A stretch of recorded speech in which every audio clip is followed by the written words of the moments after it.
Adja Ndeye Niang nekk la coordonnatrice de l'union départementale l'union communale de Thiès yàlla def nag ñu jiite mairie yëpp léegi nag marche mi nekk marche régionale yàlla dogal waa Pout ñu ngi fi waa Mbour ñu ngi fi te waa Xombal ñu ngi fi waa Tivaouane aussi ñu ngi fi bari na ñu fi ñëw ci département bi ndax marche nationale la léegi nag li ñuy wax mooy njëkkoon nañoo marche ñëw fii ñu taxaw tey bërëb bii ci doléance bi nga xam ne moo ñu indiwaat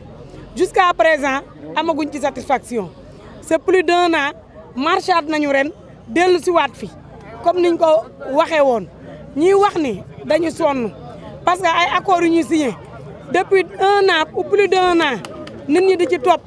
boobu ba tey mënuñoo fexe ba am ci satisfaction dañoo bëggoon ñu jox agent municipal yi seen gëdd jox leen respect delloo leen seen cër parce que nag agent municipal du n'importe qui li ñuy liggéey ci dëkk bi moo ëpp solo téeméeri junni yoon suñu taxawoon dëkk bi taxaw ku bëgg kayit doo ko am ku bëgg leneen doo ko am identification ku ko am rek da ngaa dem ci mairie yi kon nañu respecté agent municipal yi jox leen seen gëdd parce que dañuy liggéey ci terrain bi jour et nuit di jàppale nit ñi tribunal bu agent municipal liggéeyul woon mairie yi tëj tribunal sax du dox du fonctionner parce que li ñuy liggéey tribunal dafa lëkkaloo ak ñoom kon dama bëgg ñu xam ne statut bi ñuy xeex ak augmentation yi ñuy xeex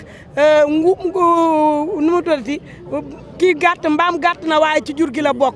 kon ñoom mënuñu augmenter suñu yeneen naataango ba pare bàyyi ñu fi depuis lors di ñu foye di ñu këll-këllee dañoo bëgg ñu xam ne ñoom ni ñu xeexee ba jot pouvoir ñu ne noonu la ñuy xeexee ba jot suñu augmentation yi parce que nag lu mu leen jaral nañu duubal ba parce que ñun dañoo sonn dañoo daw ba dee amuñu salaire yu baax ku ñu gis yërëm ñu kuñ ci jox sa salaire mënoo koo yóbbu sa kër dundale ko sa njaboot mënu laa jëndal sax ravitaillement bu mat waxantuma laa ngay wax électricité bu seer wax ndox mu seer wax leneen ak leneen nit ñi sonn nañu waaw il faut qu'à nous aider parce que ñoom fekk nañ ñi ci liggéey boo xam ne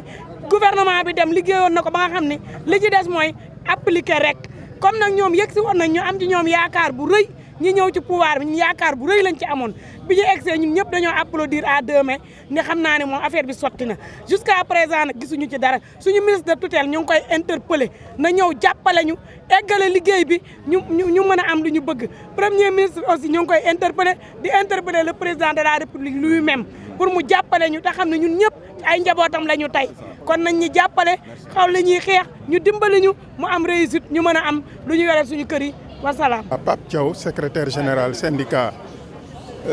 national des travailleurs des collectivités territoriales du Sénégal adjoint du secrétaire général Daouda Gakou. comme nu ko sama camarade yi ma jiite waxee rek lii dafa yàgg xeex boo xam ne nii ça fait 2 ans ñuy toog ci loo xamante ni suñu droit la. te xam ne liggéey boo xam ne nii sotti woon na demoon nañ ba signature décret lañ doon wax kon bu ñu dellu si waatee fii ak l'actuel gouvernement ñuy indiwaat yeneen ñun dañuy am jaaxle d'autant plus que tey autorités yii fi nekk ñoom ñoo taxawoon daal di ne ñu ni lii wutu situation bi warut woon a durer sax 3 mois kon mu durer 2 ans ñoom ñu ñëw bëgg a indi tergiversation ci diggante bi ñun dañuy am jaaxle ci suñu biir te xam nañ ne lii ñuy demander ni du revendication c'est un droit l'article 29 ak l'article 30 du code des travaux du code des collectivités territoriales moom moo ñu ko may moom moo ñu ko may kon droit la boo xam ne nii ñun acquis bi la ñuy xaar ak application de la fonction publique locale lii nag ñun dañ ci sax xaw a am sax gàcce dañ ci xaw a am gàcce ndax fi mu ne nii boo xool dëkk yëpp ñoo am paralysé au niveau des centres d'état civil comme nu ko Ndeye waxee lépp loo xam ne nii démembrement état yi soxla nañ ko dañuy ñëw ci maire yi mais fi mu ne nii mënatuñu koo am ndax situation bi nga xamante nii moom la agent municipaux yi di tul te lii nii dafa yàgg gouvernement bi nag il est temps tey par le biais de cette marche là ñu taxaw ñu régler la situation là définitivement. Lutte libère ñun dañuy xeex rek ba keroog lu ñu moom ñu am ko ci nii wala ñu am ko ci nële. ban anam ngeen ko fas yéene ci anam bu ñu yoon may rek dinañu ko ci def ci jàmm ak sutura.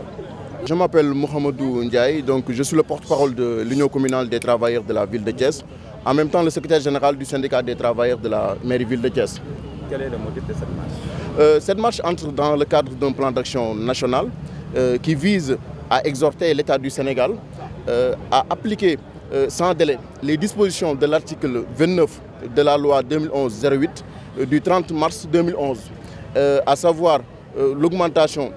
des salaires et des travailleurs qui sont dans les collectivités territoriales, dans toutes les hiérarchies, à savoir les hiérarchies A, B, C et D, mais aussi une augmentation du point indiciaire des travailleurs des collectivités territoriales, une couverture de maladie universelle des travailleurs qui sont dans les collectivités territoriales, mais aussi le transfert de la pension de retraite de l'IPRES à l'FNR. Et globalement, nous exigeons également à l'État du Sénégal de prendre toutes les mesures et dispositions nécessaires pour une effectivité totale de la fonction publique locale. Comme vous le savez, ça fait plus de 2 ans que nous courons derrière, en tout cas, ce qui nous revient de droit. Mais jusque-là, en tout cas, notre message tombe dans l'oreille d'un sourd apparemment. Et aujourd'hui, plus que jamais, ces vaillants travailleurs municipaux se sont déterminés à faire face pour que justice puisse être faite, mais également tout ce qui nous revient de droit, l'État puisse le faire. Et aujourd'hui, comme vous le constatez, ces 2 années de lutte, d'amertume, de désarroi, mais également qui a causé d'énormes préjudices chez les agents municipaux du côté de leur travail, mais aussi du côté de leur famille, avec cette précarité-là dont nous faisons face. Aujourd'hui, plus que jamais, nous sommes déterminés à demander, à exhorter même à l'État du Sénégal une application effective de la loi 2011-08. Et j'en profite également pour lancer un appel à l'association des maires du Sénégal d'être beaucoup plus solidaires, en tout cas de manifester plus de solidarité vis-à-vis des agents qui sont dans les collectivités territoriales. Je rappelle, ces derniers sont la cheville ouvrière, ou disons même la clé de voûte de toute réalisation, mais également de tout succès de ces maires-là. Donc ces maires, véritablement, devaient avoir une posture, en tout cas, allant dans un sens beaucoup plus solidaire vis-à-vis de leurs bras techniques qui sont les agents municipaux. C'est le moment également et le lieu de remercier, d'encourager, mais également de magnifier la détermination, l'engagement sans faille de tous nos camarades. Depuis le début, ils se sont restés debout dans nos côtés avec l'intersyndicale à lutter avec dignité. Leur dire tout simplement que le combat continue et seule la lutte libère. Tout le travail a été fait en amont par le régime précédent. Et comme vous le savez tous, l'État est une continuité. Et ce régime qui est en place avait fait, en tout cas l'effectivité de la fonction publique locale, une grande promesse électorale. D'ailleurs, beaucoup de Sénégalais, en tout cas, ont adhéré à leur cause, de par en tout cas, ceux qui ont manifesté vis-à-vis des agents municipaux. Donc aujourd'hui, une fois qu'ils sont au pouvoir, donc ils sont tenus et ils doivent véritablement respecter leurs promesses électorales.